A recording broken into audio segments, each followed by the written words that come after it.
Hi everybody, this is Jay Kizzle, the Jay Kizzler. You may also call me the Jizzler for short. Not actually, please don't call me that. It's been a while since I made a video. The last video that I actually made, I seem to be bald in it.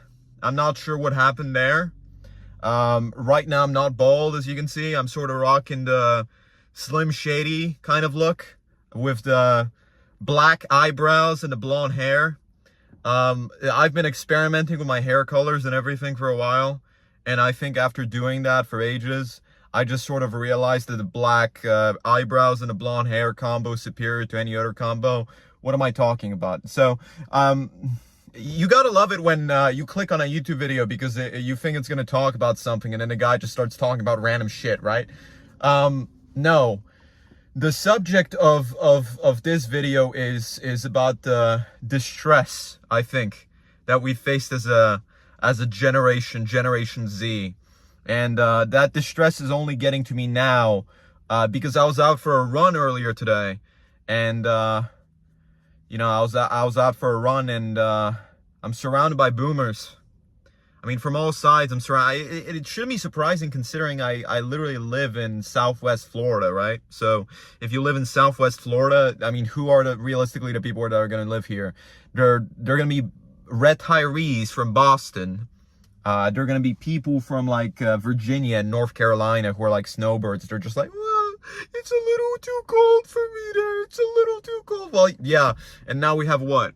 My car stereo actually says the temperatures. I'm going to 86 degrees. Holy shit. Yes. So I'm just forced to shut off my car engine while I'm recording this video so that I can be locked up in this neat little box while it's 76. I'm dyslexic. 76 degrees outside, okay? 86 would be a little too much. 76 degrees outside, and I'm just sort of shut in here, forced to, you know, feel it all just so I can express my thoughts publicly, which is great. And I think that tells us a little bit about the state that Gen Z finds itself in.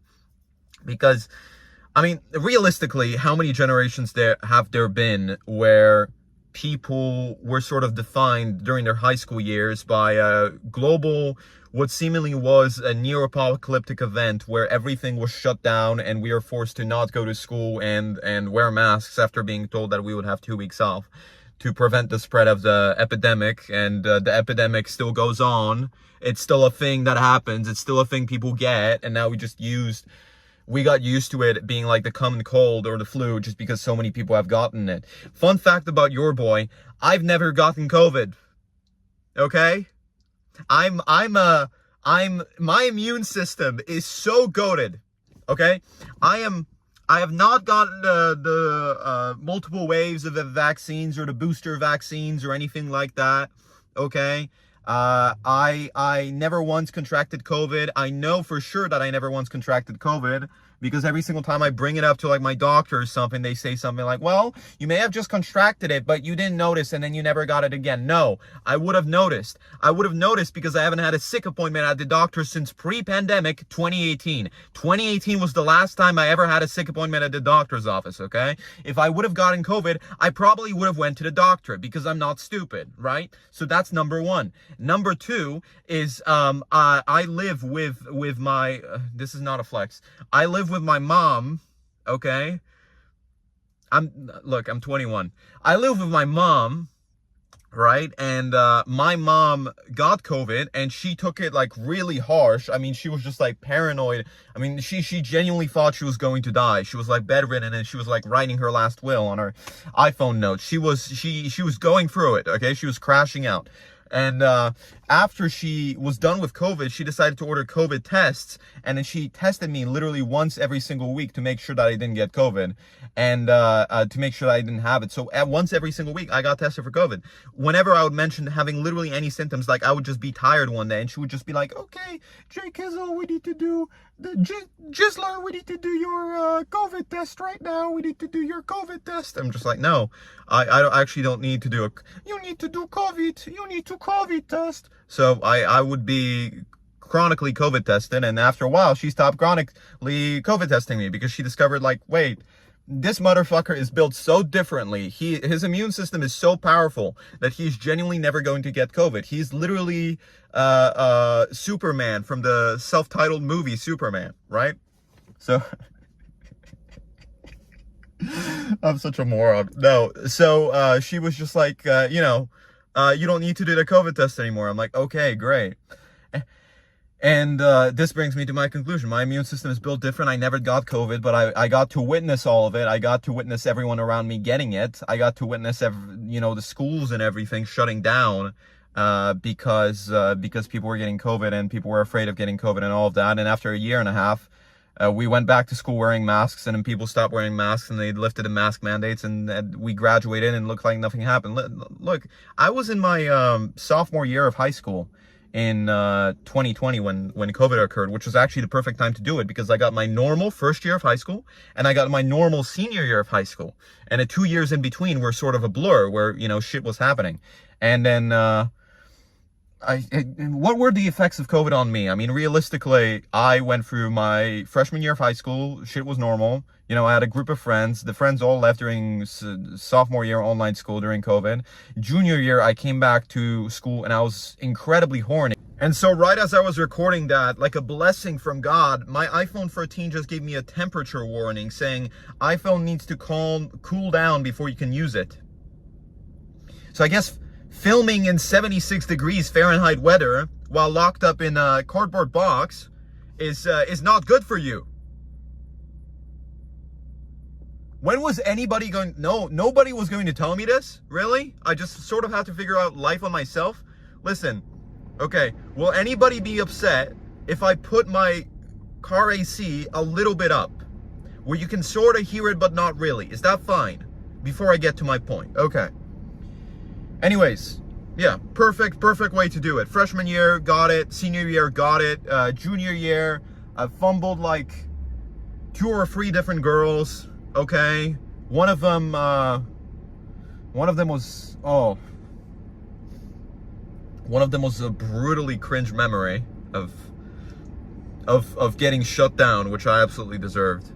But yeah, fumbled a bunch of women. Okay, we live, we learn, we get those experiences behind our belt, right? And then high school ends.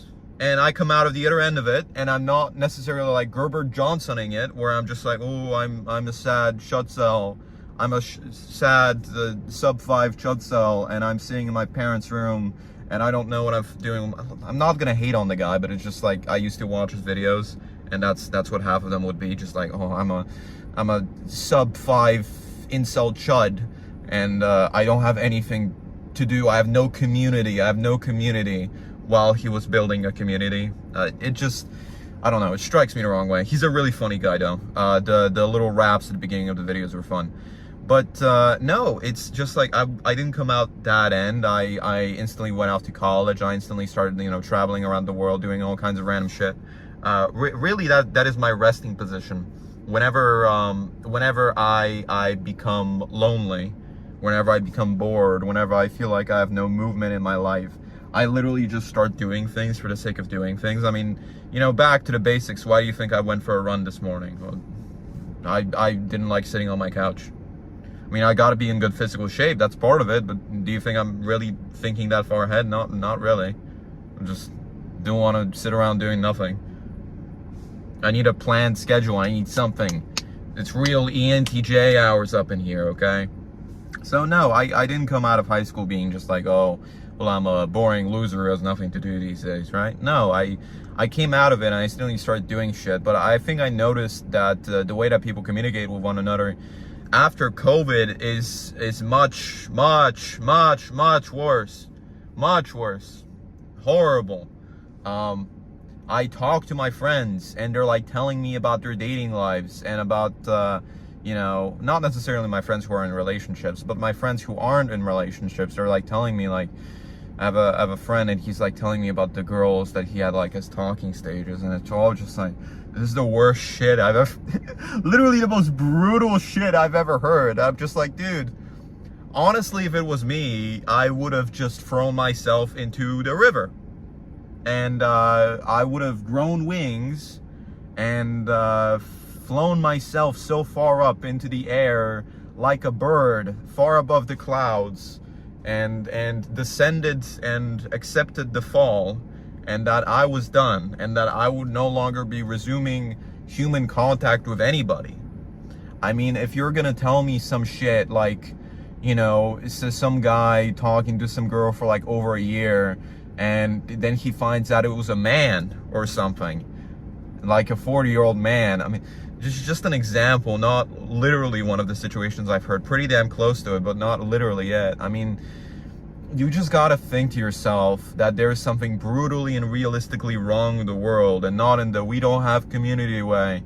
And just like the fact that we allowed ourselves to lose our collective identity as I think a group, a nation, and we just succumbed completely to comfort. There is no longer like a unifying theme. Not necessarily community. People still talk to one another. People still make friends. People still get in relationships, right? But it's just this sense of like we're in it all together, just gone completely. I mean, look back at the 2012 presidential election debate, right? This is from when I was like 8 or 9 years old. I don't remember it. I just remember that a black guy got elected president and everybody was just like weird about it, right? It's hard to think that was the authentic reaction 13 years ago. But yes, 13 years ago, it was a controversial thing that a black guy became president of the US. And I just remember everybody freaking out about it. But going back and looking at that debate, it's just like, it's so civil. You know, the debate between Barack Obama and Mitt Romney, I believe it was, or the other guy. I'm not sure. It was the two old white guys that ran against him, right? But his debate in 2012, it was Mitt Romney, wasn't it? Yeah.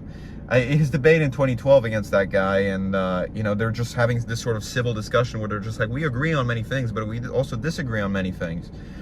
And then the 2024 presidential election debate, you know, who's taking more money from foreign countries, who, you know, is more connected to sex traffickers, who is a worse person overall, who is hideous, who is just the worst thing ever for America, who is opening the borders and letting millions, billions of criminals in from the air on Fortnite buses, who is ruining this country by spreading a message of hate and division, and is basically the big mustache man from 1930s Germany. I mean, there is no civil discussion here. That's one of the reasons why I didn't vote in the 2024 presidential election. Biggest reason is I was in England. So, pretty difficult to go down to the London embassy with an already printed form and your social security card, which you have to get issued from that exact embassy, or your passport, which I could have done, but I didn't want to, and to cast your vote, right? Just for it to be like another vote. And it doesn't even get counted into a state. Like, how does a president get elected? A president gets elected because the electoral college in any given state wins. How does the electoral college determine, you know, who's going to win? Well, they mostly just like look at the number of votes in each given district, and they vote based on that district, but they don't necessarily have to. Like in Washington in 2016, one of their electoral college votes went to a woman named like the Spotted Eagle of a Native American tribe. I'm not even kidding, just like look this up. One of the votes in the 2016 presidential election went to the Spotted Eagle. Like, realistically, unless your vote is attached to a state, it doesn't mean anything. And even if it is attached to a state, it also doesn't mean anything. When I'm going to be running my epic comeback presidential campaign in 2040, 2050, 2060, whatever, this is going to come to bite me back up in the ass. But realistically, with the way that things are looking today, your vote doesn't really account for anything. It doesn't mean much. I mean, you just got to be honest about that. But yeah, I was just sort of comparing that the 2012 election to the other election, the 2024 election that I didn't vote for. And I'm very glad that I didn't vote, because all my friends who voted in 2024, whatever they voted for Kamala or Trump, they regret it. I mean, the vast majority of them do. They're just like, well, I wish that I knew that my vote didn't mean anything. I'm just like, well, you know. My camera just shut down another time due to this temperature shit. So I am going to finish my point, and I'm going to make it rather quickly. We do live in a technocratic centered country. So obviously votes aren't gonna count for much. But at the end of the day, it does depend on the individual as to how they want to carry themselves for this world. And the sad thing about the COVID-19 pandemic and its effects on the Gen Z generation, as well as how we as a generation got brought up outside of that pandemic, sort of shows that we rely much more on digital technology than our predecessors. And I just think that's very sad. I think just running, being outside and touching grass has helped me, like, immensely. I think that I used to sit all day on fucking Reddit and Twitter and Discord, out of which, may I just say, like, Twitter is by far the worst one. Like, Reddit, you can get news from there. You could, also talk shit about, random media franchises all day, but you could get your news from there. You could use it in a productive way. Discord, if you aren't, like, popping all the time in and out of servers and starting beef and stuff, like, yeah, you can use it to talk to your friends. I keep up with Discord because I have friends who mostly just use Discord for communication. Someone would use, like, WhatsApp or Telegram, and that's fine. Twitter, just don't use it in general. It's AIDS. But any other social media platform, you could use it in a constructive way. You pretty much can't get by in daily life without using Instagram now. TikTok, more or less, yeah. But Instagram, definitely. Like, you need to use Instagram is fucking where everything is, right? You just need to use it. And your life depends a lot on what it is that's on your Instagram. It pretty much is more the real you than anything else. It's the only way to really broadcast yourself. Aside from maybe YouTube, which had literally the motto broadcast yourself when it first started. But YouTube isn't used in the same way anymore. I mean, I see videos on YouTube saying, like, posted 20 years ago, and just blows my mind. But I think that goes more to underline that as Zoomers, we're so used to seeing things like be recent.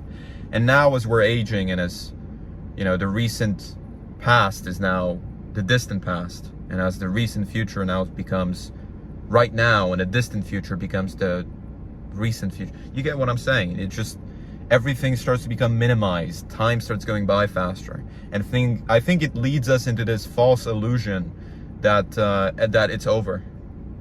And it's not over. It's actually very far from over, okay? Like, if you're in your late teens or your early 20s, I can assure you it is not over. I don't care what stage of life you're on or like what's been happening to you. It is not over. Like, shit will be okay. But I think shit will be even more okay because we aren't acknowledging the fact that we as a generation just started out completely fucked. I mean, we were fucked. Like, we were the first generation raised as iPad babies. We are determined to be losers. And then some of us are out there in the world doing great things. And I think you could do great things, no matter where you are or who you are. And I think that's an encouraging message to put forward against the world. And I truly mean against the world, because it's not into the world, it's against the world. It's against what we've been taught and fed. And just get over this fucking weird stage of these self-improvement gurus and shitheads from 2023, 2024. And just fucking choose life, dude. Choose life, man. That's all. Take in the cool air. Breathe. Go outside. Take a walk in a park. Get in your fucking zen. Get in your divine masculine, motherfucker. It's gonna pump you up. You're gonna feel like a gorilla. You're gonna feel like you're meant to bring down tree trunks. Drink a beer. Do 20 push-ups. Just forget about all this society shit. Okay? Things are gonna keep declining no matter what. But then they'll get better again. It's the cycle. It's the Kali Yuga. It's the cycle of civilizations. We shall be fine, gentlemen. At least I hope so. This video will age really bad if we aren't.